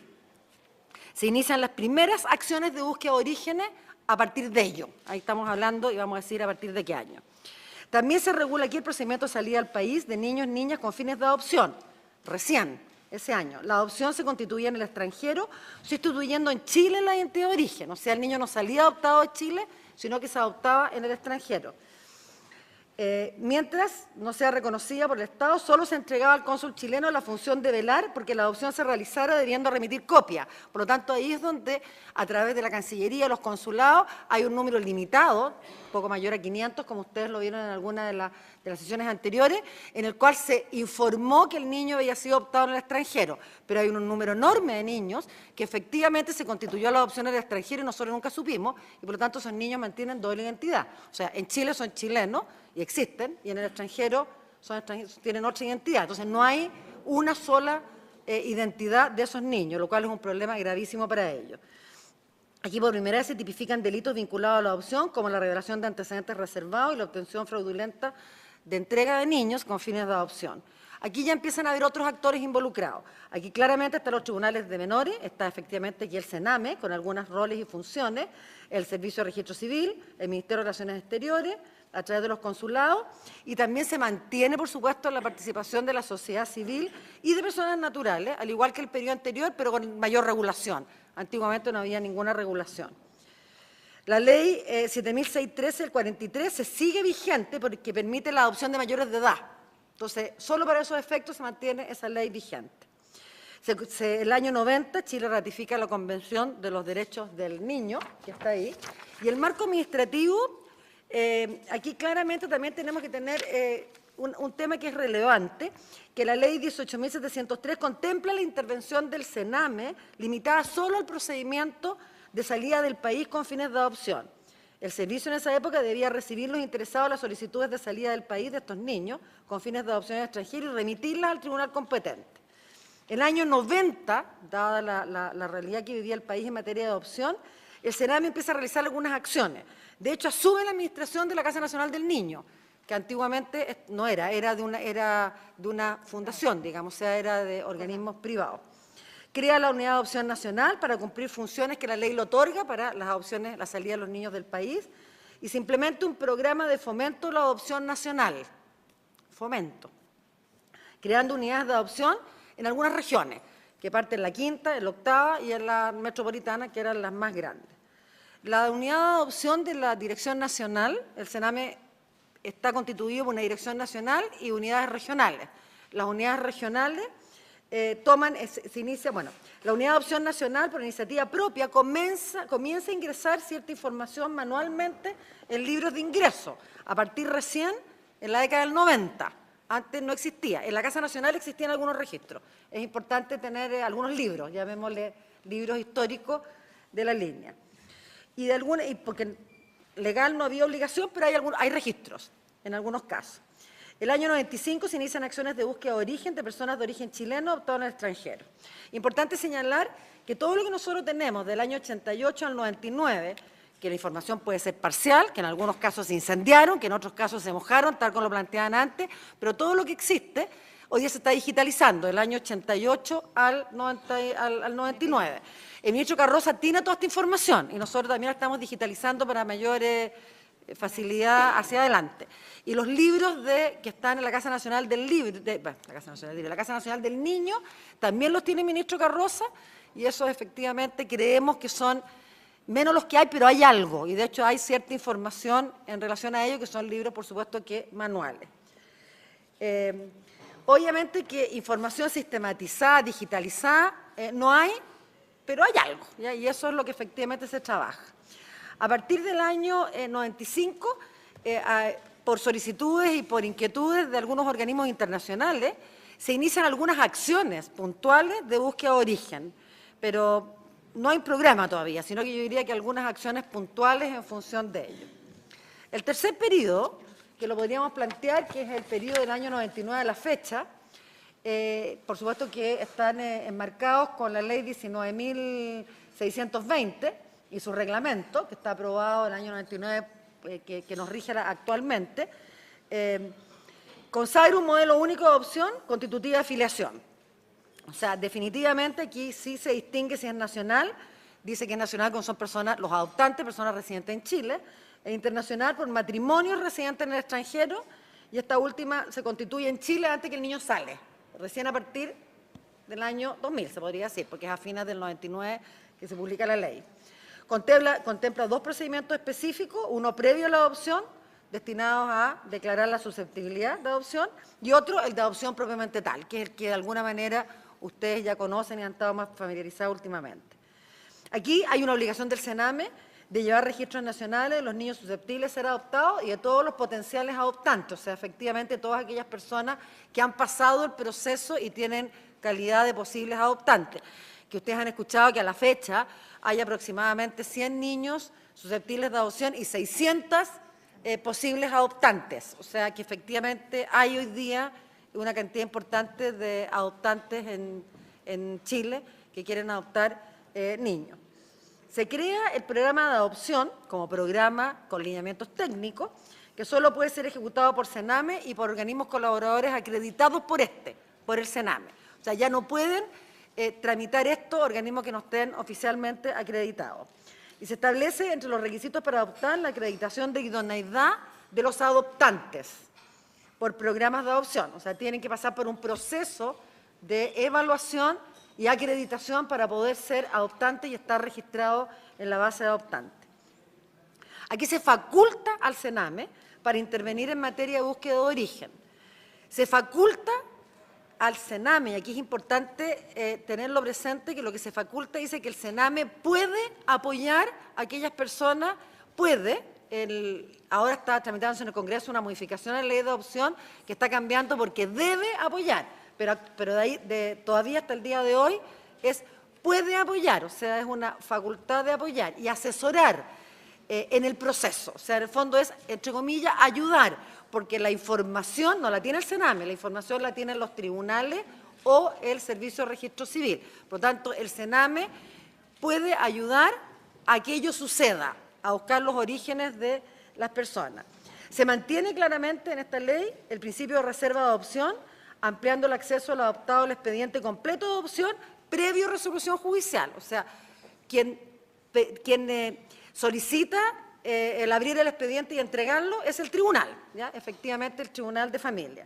Aquí los actores involucrados son diversos, está claramente el Sename, los organismos colaboradores acreditados para desarrollar el programa de adopción, los tribunales de menores y de familia y el Servicio de Registro Civil que tiene los antecedentes. También está aquí la Convención de los Derechos del Niño, que ya estaba desde el año 90, y está el Convenio sobre Protección del Niño y Cooperación en Materia Internacional, ratificado en los años 99, conocido como el Convenio de La Haya, que efectivamente lo conocemos varios los que estamos en el tema. Importante tener presente que la regulación que está vigente del derecho a conocer orígenes está contemplada en distintos cuerpos legales. El primero, y que es el que efectivamente todos conocemos, es el artículo 8 de la Convención de los Derechos del Niño, que nosotros como Chile lo ratificamos en el año 90, que dice claramente el derecho del niño y niña a preservar su identidad, o sea que efectivamente tiene una identidad de origen que tiene todo el derecho a preservarla y a conocerla. El artículo 30 del Convenio de La Haya del año 99 garantiza la conservación y acceso a información relativa al origen del niño adoptado, identidad de padre e historial médico si la ley del Estado lo autoriza. O sea, la Convención de La Haya lo que dice es que eso debería ser, pero que está sujeto a la regulación, a la legislación de cada uno de los países, o sea, recomienda que exista en términos generales. La ley 19.620, que es del año 99, que es la que nos rige la ley de adopción del año 99, el artículo 27, dice algo así. Dice otras cosas, pero en esta parte dice, podrán únicamente otorgarse copias de la sentencia o de los antecedentes de la adopción por resolución judicial a pedido del adoptado, de los adoptantes o de los ascendientes y descendientes de estos. Si los peticionarios no son los adoptantes, la autorización se concederá siempre previa citación, no autorización, pero citación de esto, salvo que se acredite su fallecimiento. Eso es lo que está en la ley hoy día vigente, nuevamente lo que se está tramitando en el Congreso hace cambios al respecto. Para estos efectos, cualquier interesado mayor de edad y plenamente capaz que tenga antecedentes que le permitan presumir que fue adoptado, podrá solicitar personalmente al Servicio de Registro Civil e Identificación que se le informe de su filiación si tiene su origen. Esto es independiente de la resolución judicial. O sea, antes de la resolución judicial, cualquier persona adulta puede ir al servicio, directamente al Servicio de Registro Civil, que le informe la filiación, eso para saber si es adoptado o no es adoptado. O sea, si está, y posterior a eso puede solicitar al tribunal directamente o a través de un organismo como el Sename o un abogado directo, pues lo único que puede requerir un abogado patrocinante, que efectivamente en la resolución judicial entreguen los antecedentes, o sea, desarchive los antecedentes y los entregue. El reglamento de la ley 19.622 del año 99 que está ahí dice: las unidades de adopción del Servicio Nacional de Menores y los organismos acreditados pueden brindar asesoría y apoyo al adoptado, los adoptantes, los ascendientes y descendientes de estos que desean iniciar un proceso de búsqueda de origen, que era lo que yo había dicho al inicio cuando les conté esta ley, que faculta al servicio y a los organismos colaboradores acreditados al realizar esta labor de apoyo y de asesoría. En relación con las personas que desean obtener información sobre su adopción en conformidad a lo dispuesto en el artículo 27 y que obtengan autorización para ello por resolución judicial, podrán ser asesorados por el Servicio Nacional de Menores o por el organismo acreditado que haya intervenido en su adopción a fin de evitar la ocurrencia de conflictos emocionales o minimizar su impacto y colaborar en el reencuentro con su familia biológica, considerando el derecho de esta que se respete su privacidad. Y aquí hay algunos temas que hay distintas opiniones en términos de las personas que nos están escuchando, de que si esto es posterior, ya al conocer su identidad, cómo se hace el proceso de reencuentro o no reencuentro de los distintos adoptados con las familias de origen hacia adelante. Conversar que el programa Búsqueda de Orígenes, como decíamos, algunas acciones puntuales se inician en el año 95 según lo que hemos podido investigar, del servicio el último tiempo, digamos, de hacia atrás. Se inicia, como les decía, actividad de búsqueda de origen a solicitud de personas chilenas adoptadas en el extranjero, que como ustedes dicen, en Europa hay un número significativo de niños que fueron, entre comillas, adoptados en la década del 70, del 80, y efectivamente es un número significativo. Y se incorporan progresivamente en el tiempo algunas personas a nivel nacional. Al principio se hacía solo para estos casos internacionales. El año 2000, con la entrada en vigencia de la ley que actualmente nos rige, que es la 19.620, el Sename encuadra y organiza estas acciones que tenía y se inicia a partir de la experiencia del año 95 y se diseña este programa, que es el programa, algunos lo conocen como subprogramas de búsqueda de origen, porque está dentro del programa de adopciones. Toda la información en esa época se registraba, por supuesto, que en forma manual, existe en algunos casos y hay cosas que se están buscando, pero mucha puede no existir en particular. A partir del año 2007 se elabora la primera normativa técnica del programa, recién en el año 2007 se elabora una normativa técnica del programa de búsqueda de orígenes y se implementa un sistema informático de búsqueda exclusivo del servicio que a ustedes les vamos a contar que no es muy bueno, porque los mismos personas que están acá han dicho que no, les cuesta mucho, digamos, utilizar el sistema. El año 2014 se descentraliza recién a unidades regionales, para que la búsqueda de origen ayude en las unidades regionales a buscarla, dado que la adopción regional está descentralizada en Chile. Y solamente la Dirección Nacional tiene todavía la parte internacional, pero la nacional está en las direcciones regionales. El objetivo de este programa, que se planteó en su minuto, fue brindar apoyo integral e interdisciplinario, que es bastante amplio, que vuelvo a repetir que la ley no lo exigía, digamos, pero se plantea este objetivo, el servicio. No estoy diciendo que se lo hayan planteado y lo haya hecho bien, digamos, pero se lo planteó como objetivo. A las personas que han sido adoptadas en un proceso de búsqueda de sus orígenes, aportando a un mayor conocimiento de su historia de vida, garantizando con ello el ejercicio de su derecho a la identidad. Si leemos ese objetivo, yo me imagino que todas las personas que están acá estarían felices con que si se cumple ese objetivo, porque es lo que están pidiendo. Pero aquí el servicio se planteó con dos principios rectores. El primero, que era el derecho al adoptado a conocer su historia preadoptiva, y el respeto a la privacidad y la voluntad de él o la progenitora de establecer contacto y o concretizar o no un encuentro. Y ahí entramos a, ¿es el encuentro o es la información? En particular, establecido por la ley 19.628 sobre protección de la vida privada y el artículo 3 del reglamento que les leí antes, ¿ya? Que efectivamente se planteaba ahí que está el tema de que tiene que tener autorización de la progenitora y por algo se borraba alguna información, que lo vamos a conversar a continuación.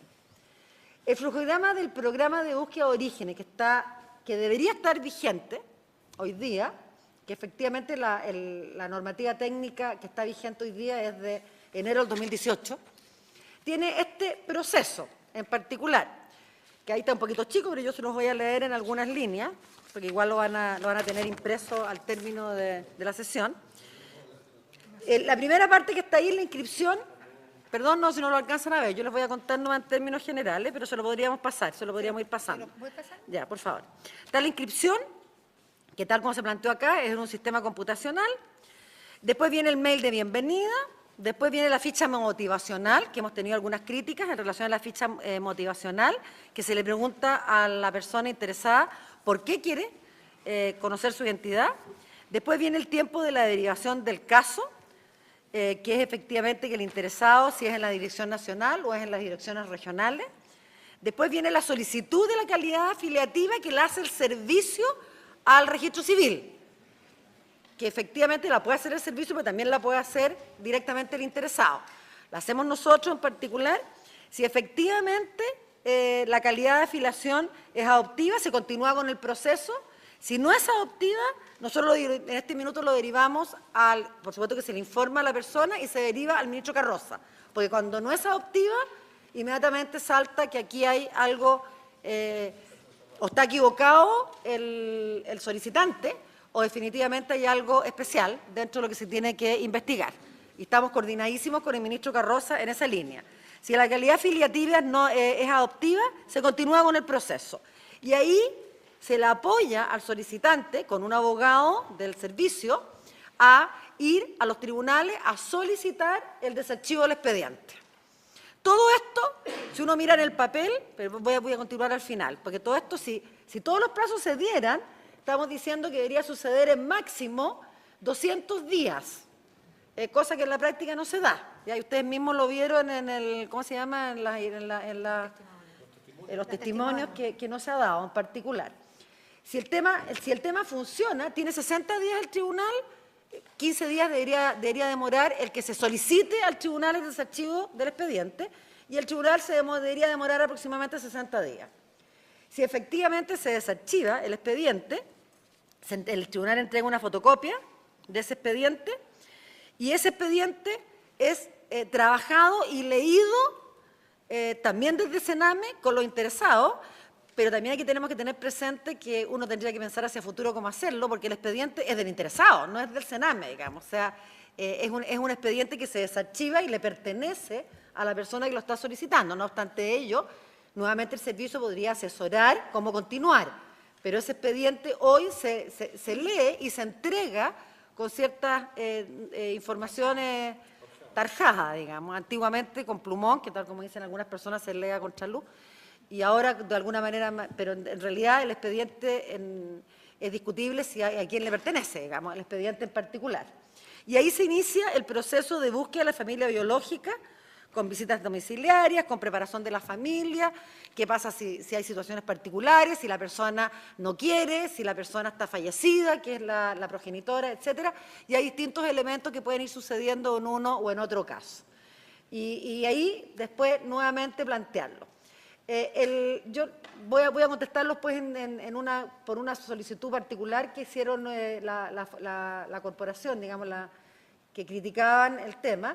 Pero cuando uno lo plantea así, esto es en teoría, pero en la práctica, como les decía, no se da, y tampoco están formalizadas todas las etapas, y tampoco se está entregando información formal con un determinado medio. O sea, hay conversaciones mail, hay conversaciones telefónicas, hay reuniones, pero no está formalizado con ciertos documentos etapa por etapa, que yo creo que eso, y por lo tanto termina siendo la palabra de uno contra la palabra del otro, si la información se le entregó o no se le entregó, ¿ya? En particular.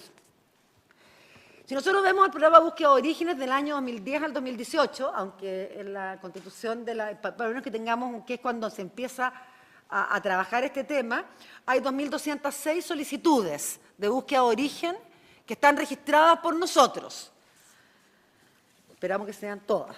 De ellos hay 1.763 nacionales y 443 internacionales. Esa es más o menos la evolución. Si ustedes se fijan, en algunos periodos sube un poco más que en otros, que tienen que ver con algunos casos más bien emblemáticos que han habido en la opinión pública en algunas de esas situaciones. Hay algunos años en el cual no hay registro y hacia atrás hay bastante poco registro, o sea, hay cosas más bien anecdóticas. Solo contarles que de esos 2.206 casos, avánzame uno por favor, de esos 2.206 casos, podemos decir que en la actualidad, tienen presente ahí para que lo puedan ver si no alcanzan a verlo hacia adelante, hay un 21% de casos que todavía están en tramitación, podríamos después verlo por año, si a ustedes les interesa. Hay finalizados con entrega de antecedentes, desarchivo de expedientes solo un 6%, un 5% finalizado luego de búsqueda positiva en encuentro por negativa de la familia de origen, encuentro o contacto con la familia de origen un 10%, interesado no tenía afiliación adoptiva un 3%, que son los casos que van al ministro Carroza, cerrado por imposibilidad de continuar la búsqueda de familia de origen porque no se cuenta con información como dirección u otros antecedentes personales que no están incompletos, un 8%, cerrado por desistimiento del interesado de continuar en la búsqueda, que hay casos que se dan, un 17%, y cerrado por no respuesta de la persona luego de que se inscribiera en el sistema, un 31%. También hay algunos interesados que dicen, solicitantes que dicen, yo la verdad es que no es que me haya desistido, sino que nunca más se contactaron conmigo. Entonces ahí también hay una discusión en términos de cuál es la en particular. Plantearle uno antes, por favor. Las situaciones expuestas en la sesión del 18 de marzo del 2019, hay consultas y hay algunos casos, algunas experiencias particulares, son 6 casos. Dice, consultas y problemas mencionados por la agrupación. Me parece que yo quisiera plantear que vamos a considerar cada uno de ellos y les vamos a ir contando qué se ha hecho y por qué está sucediendo. Pero no me lo saques. Pero no obstante ello, es importante señalar que nosotros estamos revisando y mejorando el sistema y los procesos de búsqueda de origen porque nos hemos dado cuenta que hay bastante más problemas que incluso lo que se mencionaron aquí por la Fundación Hijos y Madres del Silencio. O sea, hay muchas cosas por mejorar. Desde el punto de vista administrativo me refiero, no me estoy refiriendo al punto de vista legal. Avánzame ahora sí uno. Por ejemplo, nos planteaban, ¿cómo se llama? La agrupación, que el sistema de ingresos y solicitudes no funciona y que el Internet después del punto 8 no andaba porque no todos la tenían, etcétera. Decirles que efectivamente tenemos problemas no solo en el sistema computacional de búsqueda de orígenes, sino que en el sistema computacional completo de adopción. Y esperamos, que está en planes, en proyecto, ya estamos en marcha blanca, que en junio del 2019 tengamos un nuevo sistema informático integrado de adopción, el que va a incluir evidentemente el programa de búsqueda de orígenes. Y que el sistema Explorer.8 va a ser reemplazado por un software multinavegador, digamos que es indudable. Y lo estamos cambiando porque no es bueno. O sea, así que reconocemos absolutamente la crítica que nos hicieron en la sesión del 18. Que el primer correo que se envía para ingresar a dicho subprograma muchas veces no tiene respuesta. Tenemos que, con vergüenza, decir que efectivamente desde el año 2016 el correo electrónico de búsqueda de orígenes de Sename.cl fue necesario cambiarlo, porque no funcionaba, y había muchos que efectivamente había reclamos de ello. Y se empezaron a hacer derivaciones a la encargada de programa, que efectivamente las propias personas que acá me contaron su historia, lo contaban que lo hacían, que es Paulina Méndez, del Sename, con el objeto de entregar respuestas de manera más oportuna. Algunas personas lograban contactar a esta persona y otras no lo lograron, definitivamente. Entonces, por lo tanto, ahí tenemos una debilidad importante. También se plantea que no existe respeto a la vida privada de los adoptantes por parte de los funcionarios del subprograma, porque efectivamente es un requisito llenar la ficha motivacional, que si bien es cierto se hace con clave, etcétera, guardando la privacidad de las personas, se les exige que llenen esa ficha motivacional con algunas preguntas que para algunos de ellos pueden ser consideradas de su vida privada, y si no, se aborta el proceso, digamos, en términos generales. Con el objetivo de brindar asesoría y apoyo tanto a los adoptados como a los adoptantes ascendientes y ascendientes, es que se instaló porque efectivamente hay psicólogos, hay asistentes sociales que apoyan a las personas con esta ficha. O sea, el objetivo puede haber sido correcto, digamos, yo no lo estoy cuestionando, digamos, como objetivo, que era porque como lo que podía hacer el Sename era asesorar a los adoptantes y a los adoptados en este tema, ese es el objetivo. Son los antecedentes para apoyar su proceso psicosocial a través de una ficha, pero claramente estamos evaluando si hay que mantener la obligatoriedad de este requisito o puede ser voluntario, digamos, en términos generales, algo que hay que evaluar. El subprograma no tiene una fecha de inicio ni de término. No, si tiene fecha de origen, efectivamente cuando tenemos nosotros los antecedentes, pero como les decía antes, no tenemos formalizadas las distintas fechas y la fecha de cierre tampoco está formalizada, que se informe la fecha y la causal de cierre, digamos, del proceso. Entonces, efectivamente hay personas con todo derecho que nos están planteando que no están esas fechas dentro del tema. Así que estamos en eso, estamos revisando el proceso y la fecha. El expediente se entrega con los nombres de la madre biológica, con nombre completo, es del caso menos probable, y en algunos casos apellidos borrados, no se entrega el nombre. Bueno, eso yo lo expliqué antes, que efectivamente esto se hace por la aplicación de la ley 19.628 sobre protección de vida privada, que aquí tenemos que entrar a ver un análisis jurídico, cómo corresponde realizarlo hacia adelante. Al encontrar a una madre fallecida, no se notifica al resto de la familia biológica del adoptado. Ante el fallecimiento de la madre biológica sí se informa al solicitante que falleció y efectivamente se le pregunta si se continúa con el proceso. En muchos casos se ha continuado. Vamos a analizar si hay algunos casos en que no se le ha hecho esa consulta. Y tampoco podemos asegurar que en todos se ha hecho bien la consulta, dado que no están formalizadas las distintas etapas. Y se hace además en forma telefónica y en forma presencial, lo cual nuevamente no tenemos el verificador para decir que efectivamente fue informado el tema. Disculpa, nosotros entregamos un mail donde le cerraron el caso a una persona y dice expresamente, en este caso su familia, su madre está fallecida, le mando el certificado de defunción y su caso ha sido cerrado. Eso ocurrió en septiembre del año pasado. Así que no es verdad de que ustedes buscan a la familia del solicitante cuando la madre falleció. Sí, por favor. Pero no... Discúlpame, pero nadie no puede hablar si no se le da la palabra. Así que por favor les pido a los demás que nadie lo vuelva a repetir, por favor, si no suspendemos la sesión. Directora. Quisiera plantearle a la persona que hizo su comentario, que efectivamente yo no he, en todo el proceso que he estado conversando, he sido reiterativa en decir que no estamos seguros de que efectivamente los procedimientos se hayan cumplido y no tengo por qué dudar de lo que ella está diciendo, así que efectivamente vamos a analizar esa situación en particular con el mail que ella señala y pudiera haber más casos que ello suceda. Actualmente, como procedimiento, es que cuando fallece la madre de origen, en teoría, o sea, lo que está normado, no digo con ello que se cumpla, lo que está normado es que se le informa al solicitante que la madre está fallecida, que el proceso se cierra a no ser que solicite que se busque a otras personas. Por lo tanto, abiertos a analizar esa situación y varias otras, que efectivamente creo que tenemos algunos errores en relación a ello. Otro de los planteamientos que se nos hizo es que el Sename no entrega documentación que informe la conclusión y el fin de la búsqueda de orígenes en que esté identificado él o los funcionarios que participan en dicho proceso. No sé a qué se refiere con los funcionarios que participan en dicho proceso, pero lo que sí está claro es que no entregamos un documento final en el cual se explique la causal, las razones y el por qué se cierra el proceso. O sea, eso ya lo reconocí cuando inicié contando los procesos que se estaban planteando. Que Sename no tiene protocolos utilizados para el sistema de búsqueda de orígenes. El año 2017 cuenta con una normativa técnica y además el año 2018 hay una nueva normativa técnica. Efectivamente ahora tenemos que ver que esa normativa técnica se cumpla y hay que modificar aquellas cosas que están mal en esa normativa técnica. Existe una normativa técnica, pero yo diría que en ese caso esa normativa técnica no estamos seguros que se esté cumpliendo, lo cual es más grave aún que si no existiera, en términos generales.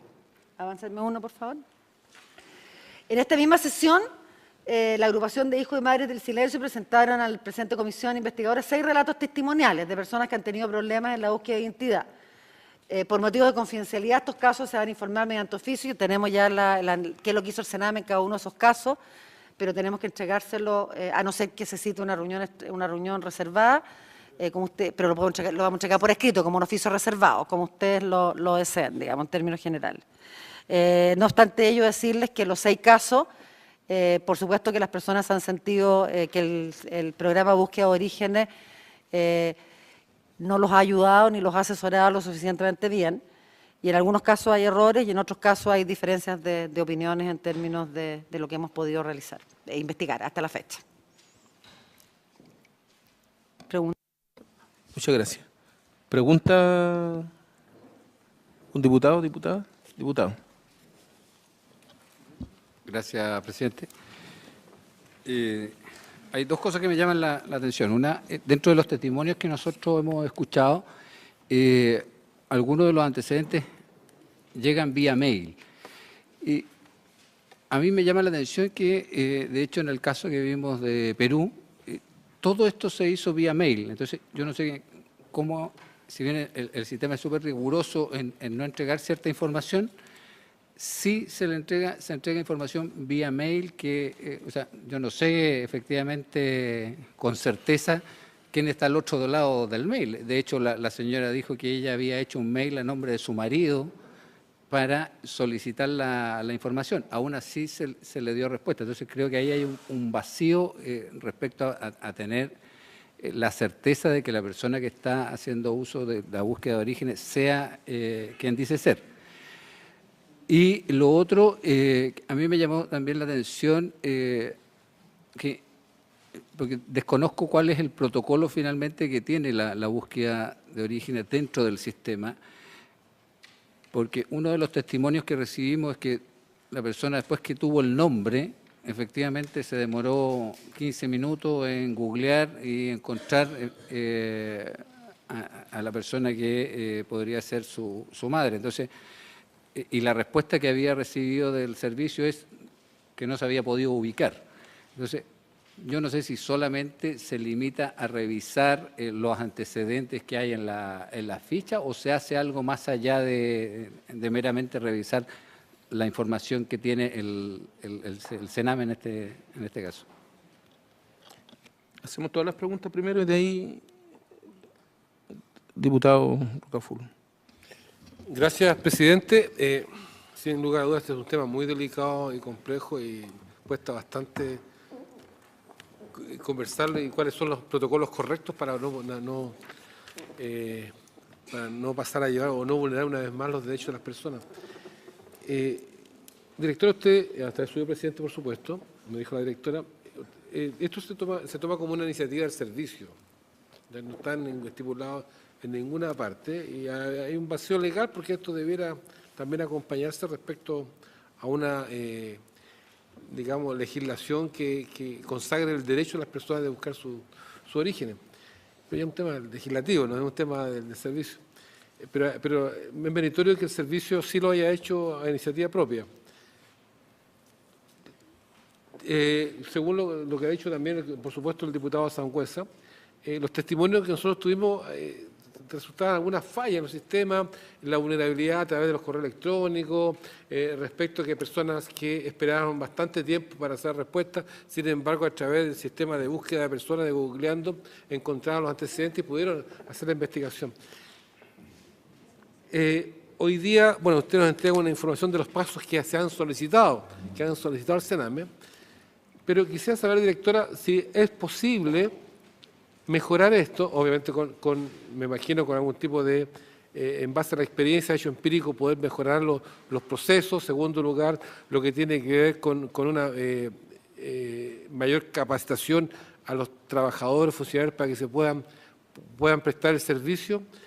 Pero también una cosa importante, ¿usted cree, directora, que sería importante también la cooperación transversal, es decir, con otros servicios para poder llegar a entregar la información a estas personas que pucha, en esta angustia, en esta búsqueda angustiante, se le pudiera dar la solución más rápido, por ejemplo, con la Policía de Investigación, por ejemplo, con el Registro Civil, el poder intercambiar información, a través, obviamente, del tema que estamos conversando, ¿cierto? No tiene que ver con cosas sin vida, son de personas, y las personas buscan recomponer su historia, recomponer su origen, una angustia que han vivido por un montón de tiempo.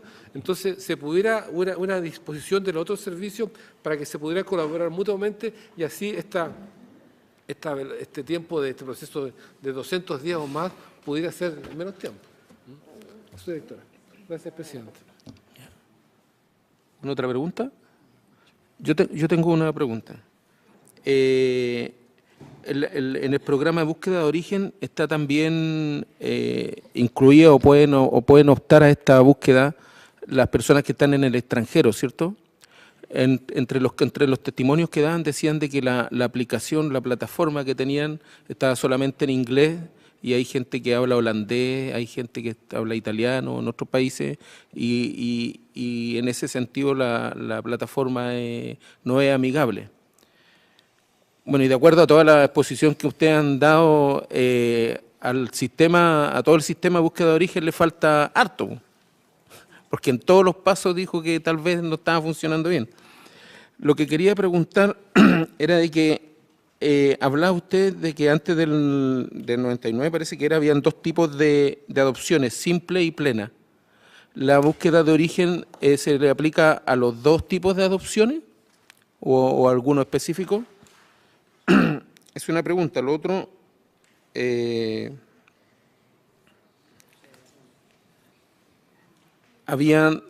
se refirió, o alguien se refirió también a la respuesta que se dan a veces por mail, que no se condice con nada, con el acompañamiento y todo lo que debiera tener el proceso, porque dan aquí y de hecho nosotros vimos ese correo, esa copia de ese correo que decía, le informamos que su caso ya está cerrado porque la persona murió, saludo. Y ahí terminaba el mensaje. Y que creo que habría que revisarlo también. Revisar el tema también de la ficha motivacional, porque decía la gente de que cuando iba a buscar su origen, obviamente, ¿qué le iba a motivar a buscar el origen? No sé, tal vez pueden haber harto, no sé, a mí no se me ocurre, de repente en búsqueda de una herencia, no sé, pero son cosas como a veces de sentido común, y por otro lado la gente que está en el extranjero tampoco entiende el concepto de explicar cuál es su motivación de buscar el origen, que lo han manifestado la gente que está adoptada en el exterior. Y lo otro, ¿dónde lo tenía? Cuando existe la búsqueda, se supone que el adoptado va a buscar a su mamá. ¿Qué pasa cuando usted en la búsqueda solamente buscan la mamá? Cuando muere, por ejemplo, no buscan una tía, un hermano o un primo, o solamente se limita a buscar la mamá. Eso me gustaría saber si el programa es solo eso. Y eso por ahora. ¿Ni una otra pregunta? Sí, directora. En segunda vuelta. En cuanto a las primeras consultas del diputado, efectivamente, y un poco también la consulta que hace usted, presidente, en términos de la comunicación por mail, no obstante uno la puede utilizar, tiene que ser formal, digamos, o sea, no puede ser una comunicación por mail coloquial, porque si no, no funciona. O sea, yo creo que efectivamente tenemos hoy día comunicación telefónica, comunicación por mail y comunicación presencial que tiene que cumplir ciertas formalidades, porque si no, tanto el solicitante como el servicio no tienen cómo seguir, y además tiene que estar con ciertas etapas y tiene que estar eso registrado en el sistema, porque si no tampoco sabemos la facilidad de buscarlo. Por lo tanto, estamos absolutamente de acuerdo que es poco formal lo del mail, y que tiene que estar formalizado y que hay que cuidar la forma. O sea, definitivamente hay que cuidar la forma en el tema de los mails. Hay que utilizar la tecnología, pero no puede no utilizarse para el servicio de lo que estamos buscando, digamos, y no puede reemplazar la formalidad que requiere el proceso en función de ello. Otro tema que es importante, cuáles son las formas que nosotros como servicio, yo creo que acá hay un tema que es relevante, o sea, de alguna manera, y ahí es parte después lo que vamos a ver, porque se plantea cómo nosotros buscamos, porque hay que buscar a la familia de origen una vez que ya está desarchivado el expediente, ¿no es cierto? Que el tribunal desarchivó el expediente lo entrega, el expediente se lee en conjunto con el solicitante y ahí hay que buscar a la progenitora en particular o al progenitor o a ambos, digamos, en el caso que estén en el expediente.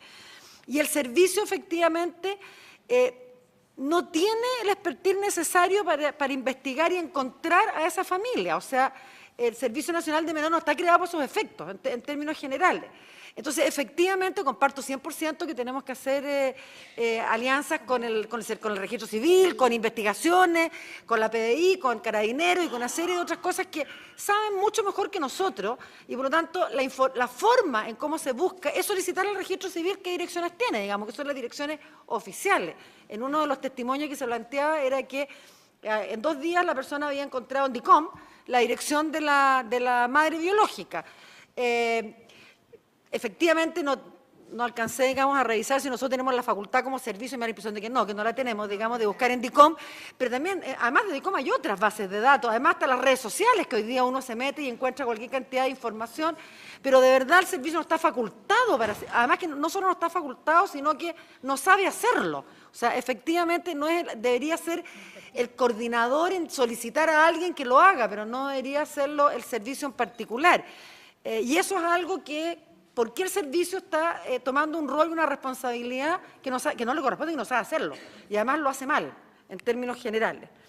Definitivamente hay un vacío legal, sí. Hoy día tenemos la facultad de apoyar, esa es la facultad que tenemos. Y en esta facultad de apoyar se ha tratado de hacer algo que yo de verdad creo que además lo diseñamos demasiado grande y como fuimos demasiado ambiciosos en el diseño y a tratar de ayudar en todo, que aquí mismo nos están diciendo que estamos haciendo todo mal, o sea, o no sé si mal, pero no todo, pero parte importante nos quedó grande absolutamente. ¿Ah? No se alcanza a hacer. De verdad.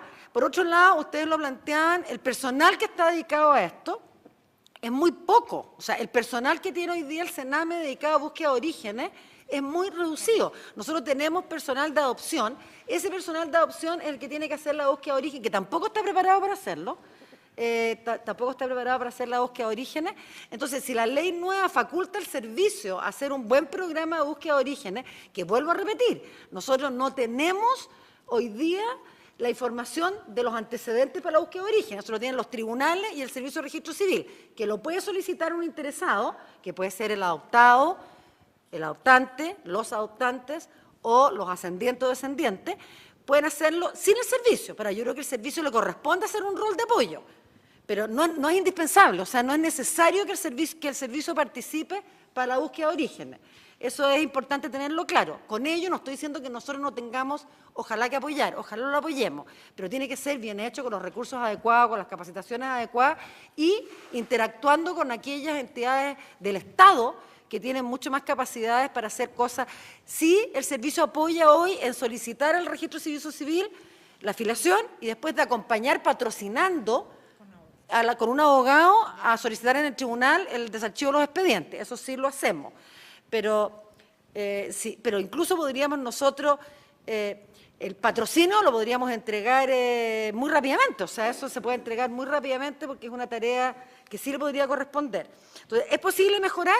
Sí, mucho. ¿Y se puede mejorar desde el punto de vista administrativo? Sí, incluso con la legislación actual.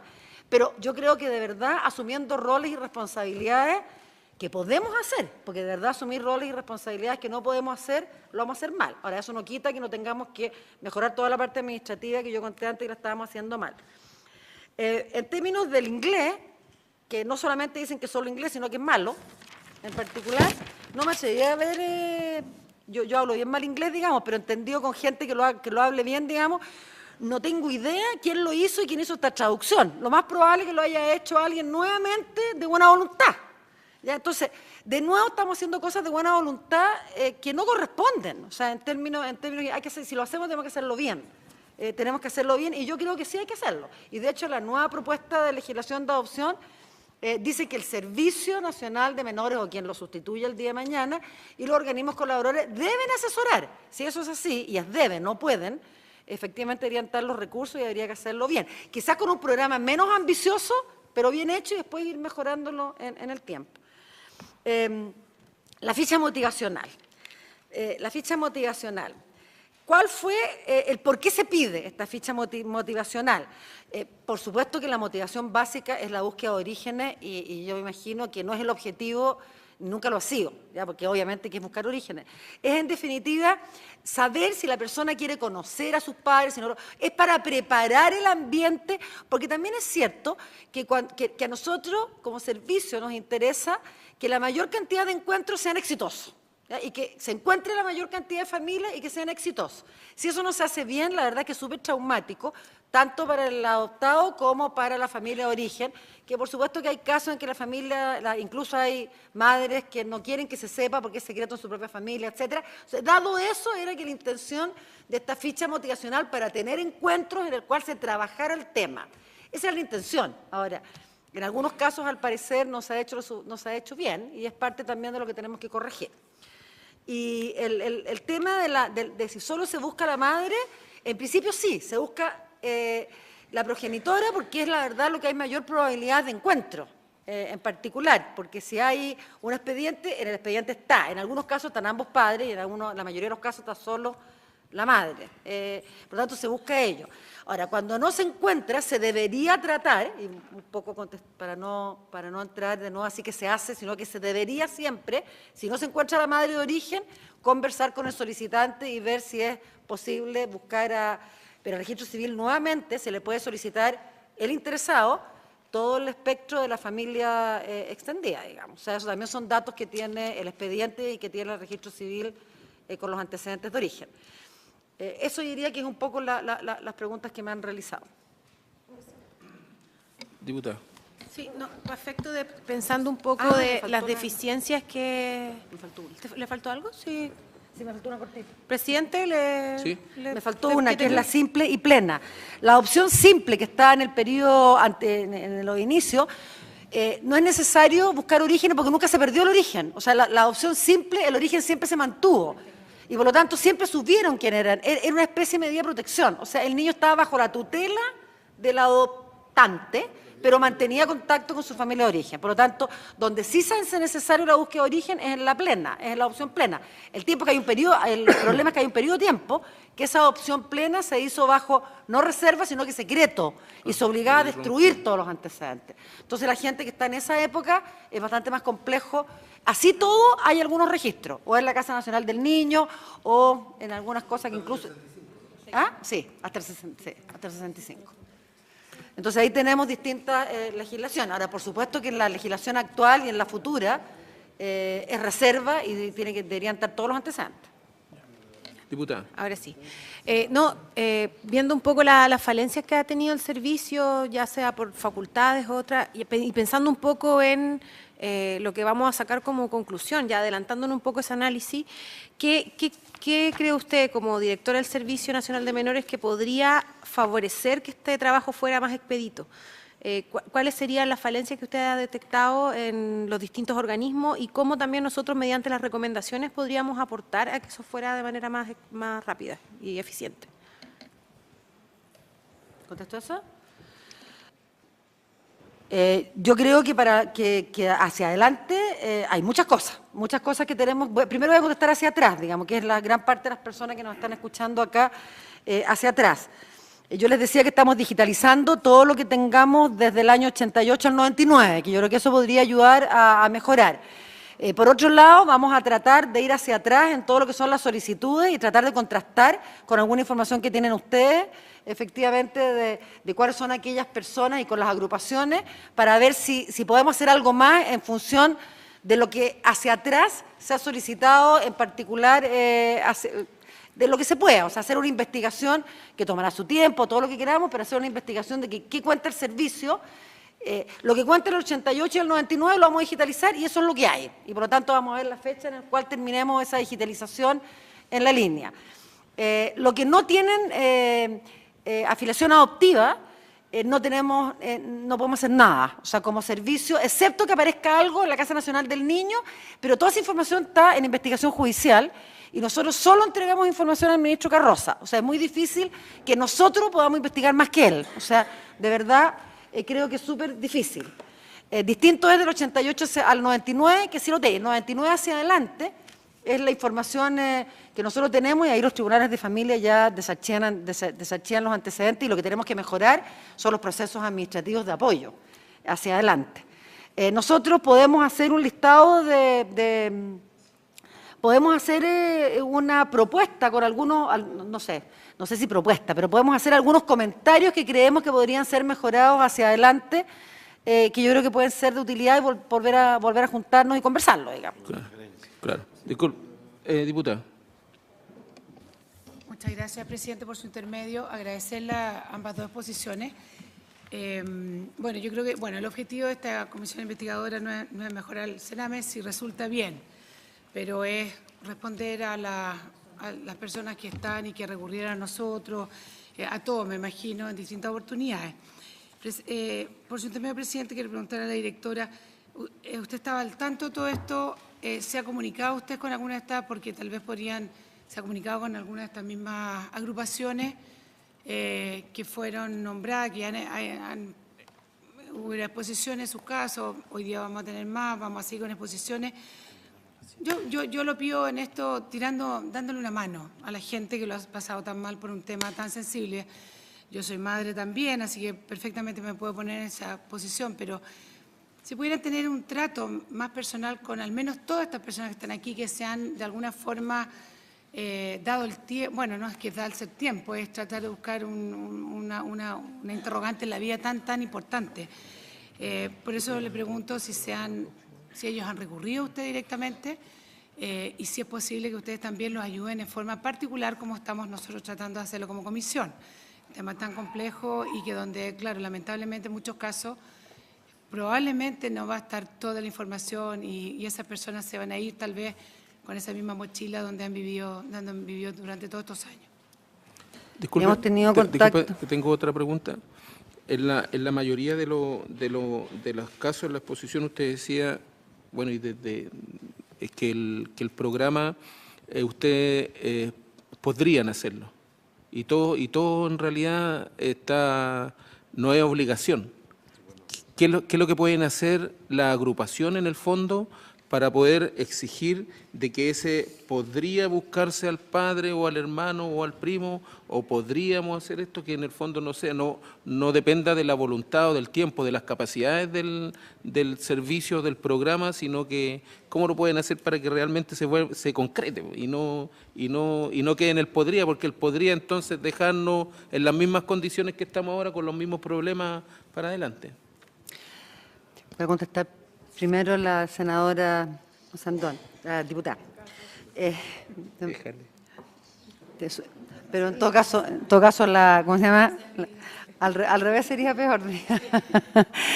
En términos generales, efectivamente han tomado contactos con el servicio durante distintos periodos de tiempo, digamos, y no ha sido excepción, digamos, esta administración, distintas agrupaciones, tanto nacionales como internacionales, solicitando y contando ciertas experiencias.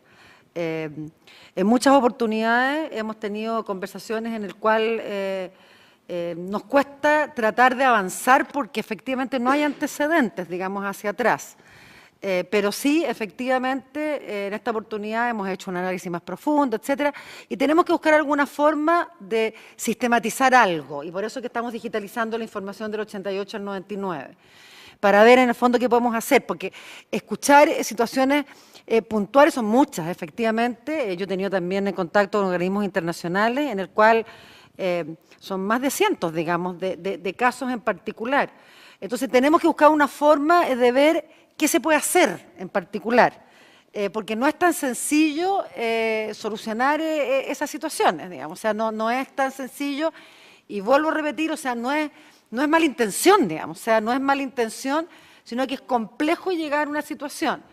Y podríamos, si nosotros conversáramos individualmente con cada uno de ellos, son miles, digamos, o sea, no es una situación en particular. Cuando se solicitan las agrupaciones, son las que en general solicitan fundaciones, agrupaciones, tanto nacionales como internacionales, y hay distintas personas del servicio que se juntan con ellos como para ver cómo se puede avanzar. Lo más complejo es que la mayor cantidad de problemas y de angustia están en 3 décadas en que de verdad no hay mucha información. O sea, y eso es delicado porque, y muchos de ellos ni siquiera son adoptados, o sea, son lo que se denominan las adopciones forzadas o irregulares o como lo podamos llamar, que están investigándose. Yo creo que hay que ayudar a ministro Carroza a que avance en su investigación. Ese es un tema que nosotros estamos tratando de ayudarlo en toda la manera posible. Él ha solicitado algunas otras ayudas, digamos, pero requerimos, también se ha constituido ahora una mesa de trabajo con el ministro Carroza, con distintos elementos del Estado, digamos, para ver cómo se puede avanzar un poco mejor en esas investigaciones, y nosotros estamos ya no participar en esa instancia, porque esa es una instancia que sí debería dar más resultados concretos. Ahora, cuando nosotros nos planteamos, presidente, en que la ley dice que faculta al Sename, no es que caso a caso decida si va a ayudar o no va a ayudar, es que el programa se hizo no estábamos obligados a hacerlo y se hizo. Pero eso no quita que nosotros ahora como servicio tengamos la obligación de cumplir lo que dice el programa. ¿ya? O sea, por lo tanto, sí tenemos la obligación de hacer bien lo que dice el programa. O sea, eso y tenemos que mejorarlo, y en eso estamos y nos vamos a poner a trabajar en cómo mejorar lo que hace el programa. Yo creo que sí, el programa a lo mejor hay que simplificarlo un poco, hacerlo más acotado, pero cumplirlo con todas las solicitudes. O sea, no es que nosotros podamos cada caso decidir si lo hacemos o no lo hacemos, no es eso. O sea, la ley no obliga al Sename a asesorar, pero el Sename se autoimpuso la obligación de apoyar y asesorar a las personas, y yo creo que hay que hacerlo bien, y hoy día no lo estamos haciendo bien. O sea, no solamente hoy día, los últimos años. Bueno, se nos está terminando el tiempo, quedan solamente 2 minutos. Primero que nada, teníamos otra agrupación que iba a exponer, y con el fin de que puedan tomar más tiempo, les pediría de que la pudiéramos dejar para la próxima sesión. ¿Les parece? Porque igual era necesario escucharlo a ellos, darle el tiempo, y ahora en vez de escucharlo a ustedes rápido, mejor lo dejamos para la próxima sesión. ¿Les parece?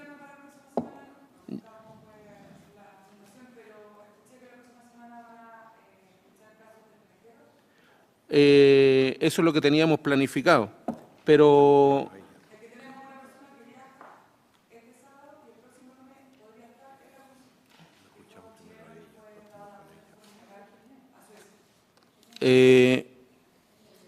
Tenemos la videoconferencia con la persona de los mapuches, un mapuche. ya.